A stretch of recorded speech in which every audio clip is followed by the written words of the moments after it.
So welcome back. Here we'll be talking about the ionic basis for nodal cells and what?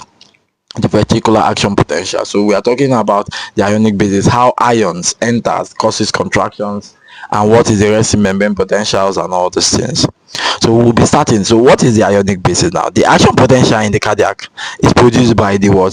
Sequential opening and closes of ionic channels, which allows the movement of ions across the cell membrane.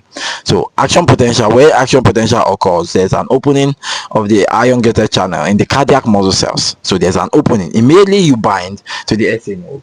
SA node passes through all these channels for the muscle to now contract. The muscle, when the electrical activity binds to the muscle cells or stimulate the muscle cells, ions will open, and all the ions, electrolyte in the blood, will enter into the tissues. When they enter into the tissues, what we call it will be causing contractions. And the key that causes contraction here is between what? The sodium and the calcium.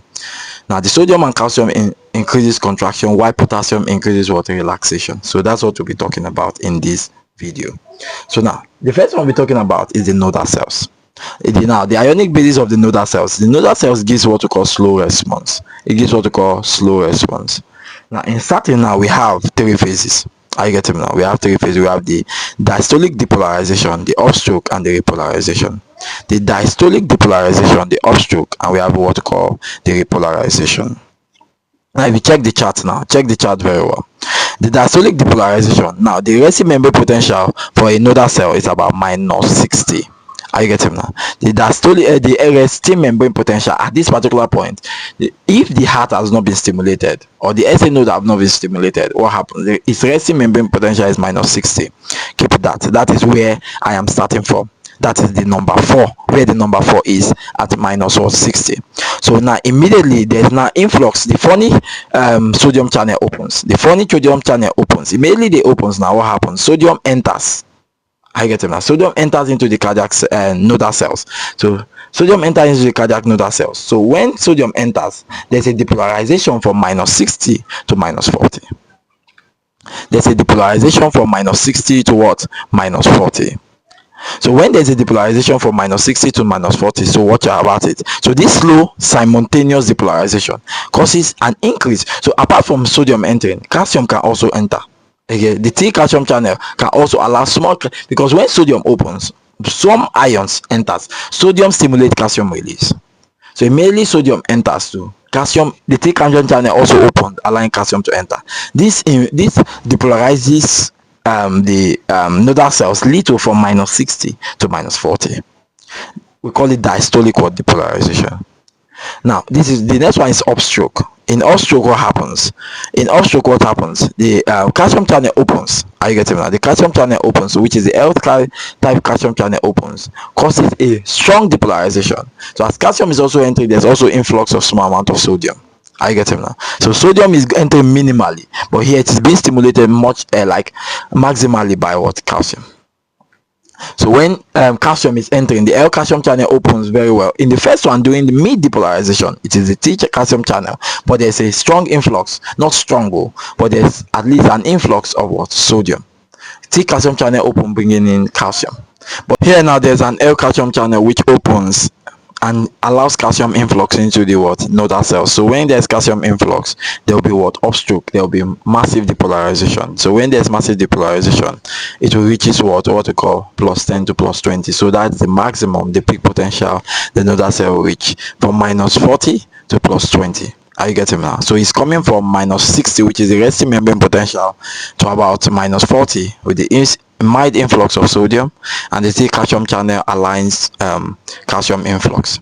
So when the L calcium channel opens, there's a massive depolarization to peak potential of what? +20. And when it gets to peak potential of +20, what happens?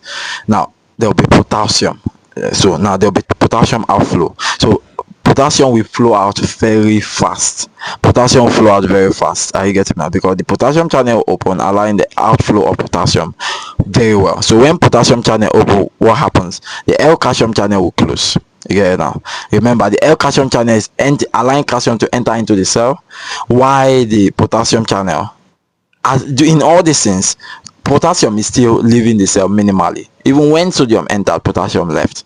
When the T calcium channel opens for sodium calcium to enter, potassium is also leaving. But in this last phase, when it gets to peak potential of plus 20, potassium channel opens to allow potassium what outflow 100%. So when there's potassium outflow, there's now what repolarization. There's now what repolarization.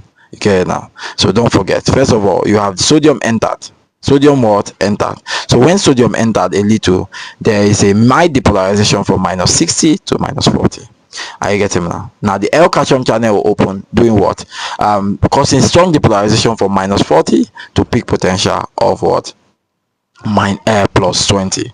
Then after you get into peak potential, the cell cannot be depolarized more than plus 20. What happens? There will be down full flow, there will be down repolarization of the action potential, taking it back to rest of what? Minus 60. So we call it repolarization. We call it what? Repolarization. So now we have done in phase 4, phase 0, and phase 3. So simple. So now when there's potassium repolarization, what will happen? So there will be repropagation again. What is repropagation? Potassium will enter back into the cell, and what? Calcium and sodium will leave to the ACF, because naturally they'll be using ATPase activity. Why? Because naturally sodium and calcium is not meant to be inside the cardiac muscle cells. They are supposed to be inside the blood, which is the extracellular fluid, while potassium is an intercellular fluid ion. So it's supposed to be inside the cell, but not in high amount. If it's high amount, the heart will what? Rest. So this method is to allow the heart, is to allow the SA node, the AV node, to repropagate again. Are you getting me? Is to allow them to repropagate again. So but one thing you have to know, there's no two resting membrane potential for nodal cells. So this one I'm just giving you just based on some texts that we saw. So there's no two resting membrane, but the one we are using for now is minus 60.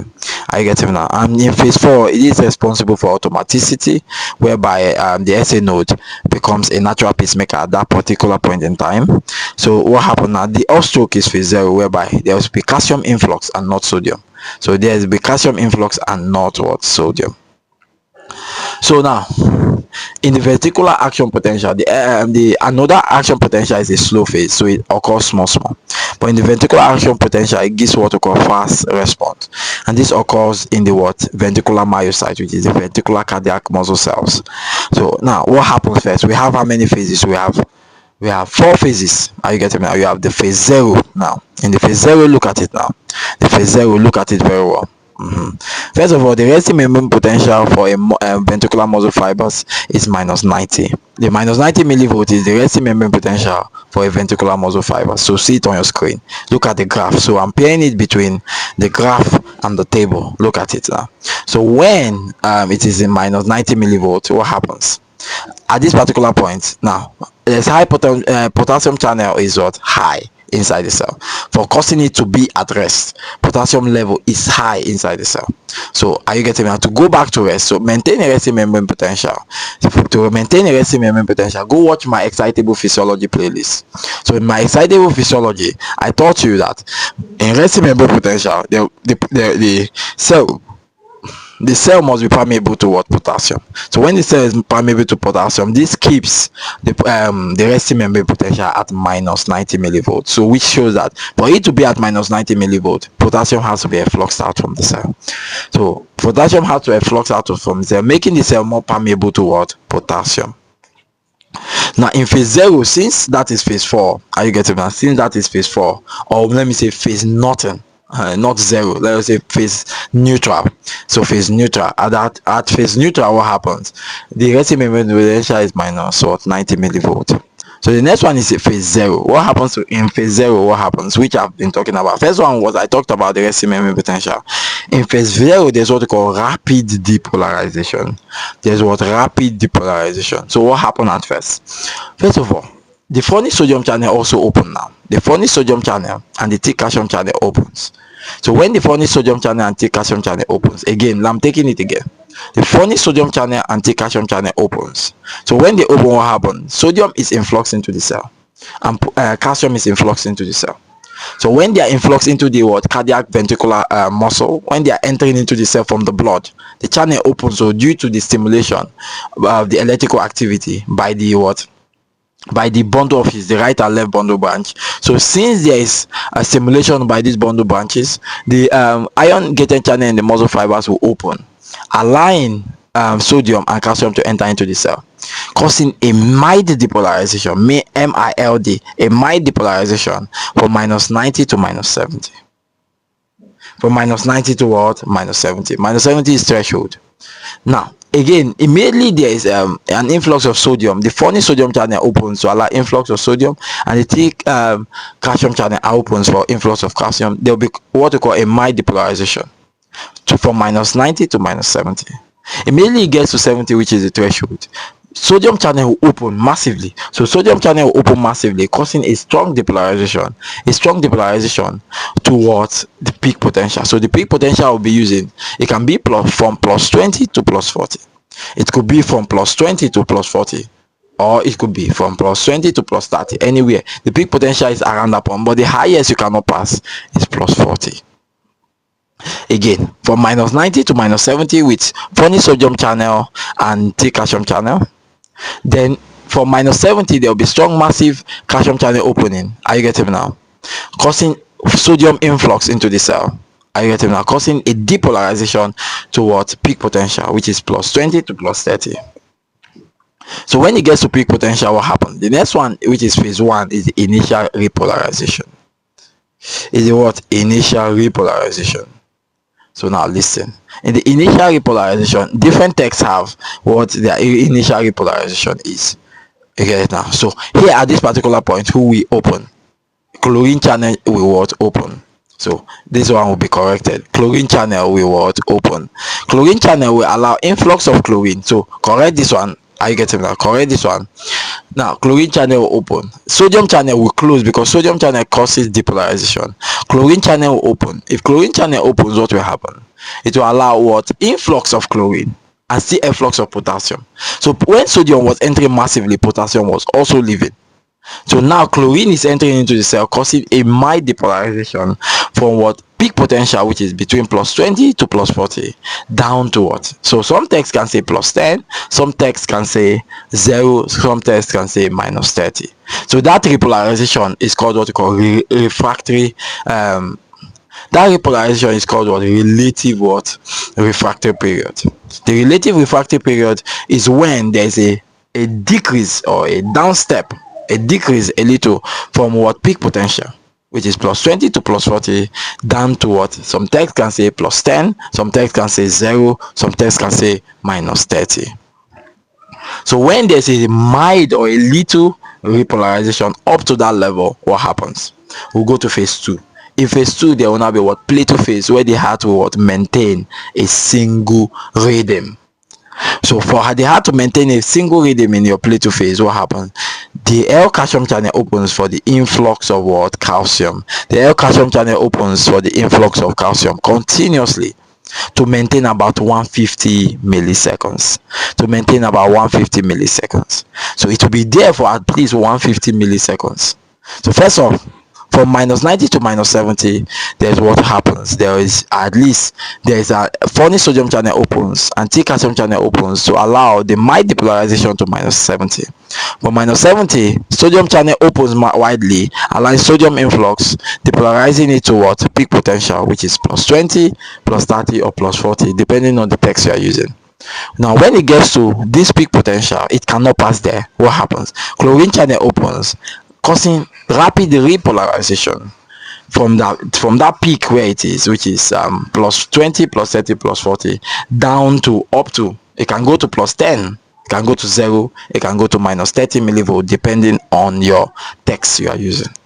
So when it gets there, there's what we call Plateau phase in phase 2, whereby the heart will maintain a single rhythm due to the influx of calcium by the opening of the L calcium channel. So this maintains a Plateau phase for about how many? For 150 milliseconds. Now in the phase 3, what happens? Now the potassium channel will open widely, because all through, when sodium was entering, potassium was leaving. When chlorine was entering, potassium was leaving. When calcium was entering, potassium was leaving. But now potassium channel will open widely, and all potassium channel will leave. I get it now. All potassium will leave to their potassium channel to the ECF. So when potassium leaves outside, are you getting now? But this will happen, calcium channel will close when potassium is leaving. The first one, sodium channel close, are you getting now, for chlorine to enter. Chlorine now close for calcium to enter. Now calcium will close for potassium to leave the cell. So when potassium leaves the cell, it will go to what? Rest back, which is minus 90 millivolt. We call this one absolute refractory period. Absolute refractory period. That is why you know that the heart cannot be tetanized. The heart cannot be tetanized because it undergoes what we call a refractory period. So the first one is relative refractory period when chlorine enters, and the next one is absolute refractory period when potassium enters. You get it now? So it's going back to rest to minus 90. Now in the last phase, which was phase 4, for it to be repropagated back to a resting, what happened? For it to be repropagated back, are you getting now? What happens? Now all potassium that is outside the cell has to enter inside the cell, which is coming from the area of lower concentration to the area of higher concentration, which is inside the cell. So from potassium we move from the ECF to the ICF. So potassium will move from the ECF to the what? ICF. Why sodium, calcium and chlorine we move from the ICF to the ECF, because they are moving from area of lower concentration in the cardiac muscle cell to the area of higher concentration in the ECF. So for the movement of this ion, we need what we call sodium potassium ATPase. So as we are pumping 3 molecules of sodium, we are pumping 2 molecules of potassium. Are you getting now? So the movement of this ion back to where they are normally uses what we call sodium potassium ATPase. Are you getting now? So we are using what we call primary active diffusion. So primary active diffusion is carrying all these people from inside the cell outside the cell, and carrying potassium from outside the cell to inside the cell. You get it now? Now the true resting membrane potential for ventricular muscle fibers is minus 90 millivolts, but for nodal cells it's invariable. Phase 0 now, in phase 0 what happens? There is upstroke, there is rapid depolarization causing massive influx of sodium, and in the Plateau phase there is massive influx of calcium. I told you in Plateau phase, because the chlorine channel closes and the calcium channel enters. So the calcium channel opens to allow calcium influx. So as all these things are happening, as sodium is entering, potassium is leaving. As chlorine is entering, potassium is leaving. As calcium is not entering, potassium is leaving. When you're phase 3, potassium now say it is my time. So potassium opens and they are outside. I get it now. Long duration of action potential prevent tetanus, so we don't need tetanus. Tetanus is what? Persistent continuous contraction. That is why we have relative and absolute refractory period. You get it now? So everything I'm saying now is illustrated in that diagram, so you can see how sodium during phase 0, how sodium is entering into the cell for rapid depolarization.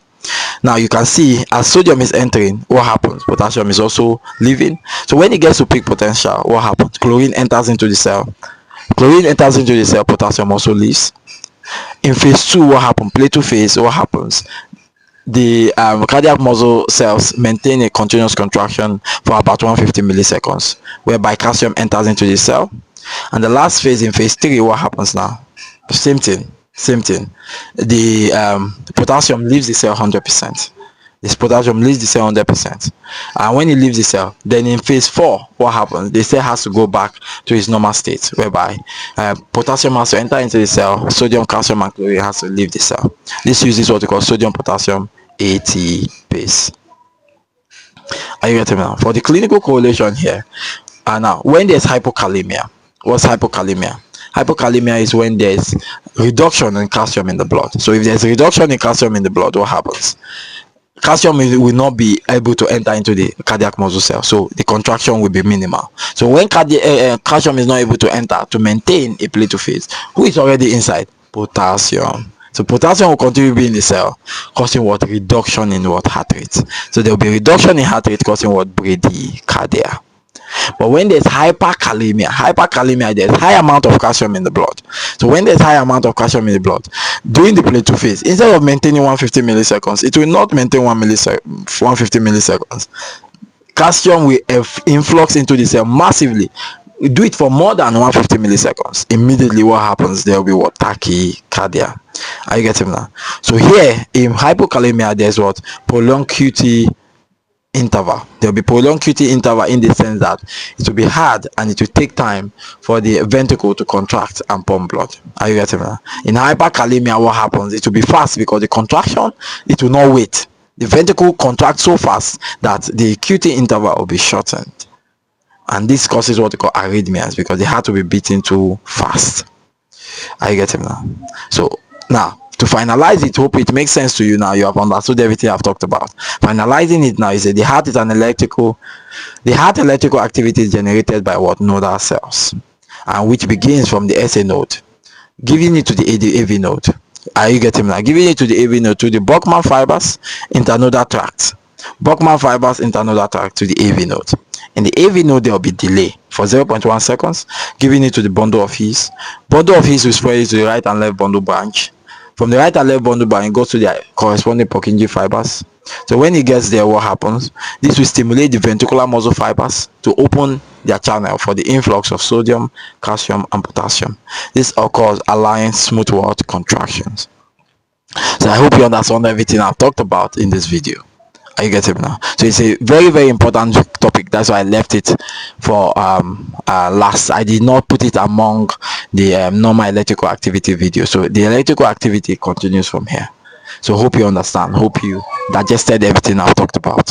You get it now? So keep watching my video, like and subscribe every day. Don't forget, continue liking my video, continue pushing it out to everybody. I love you all. I'll continue to love you. See you in my next video. Bye bye.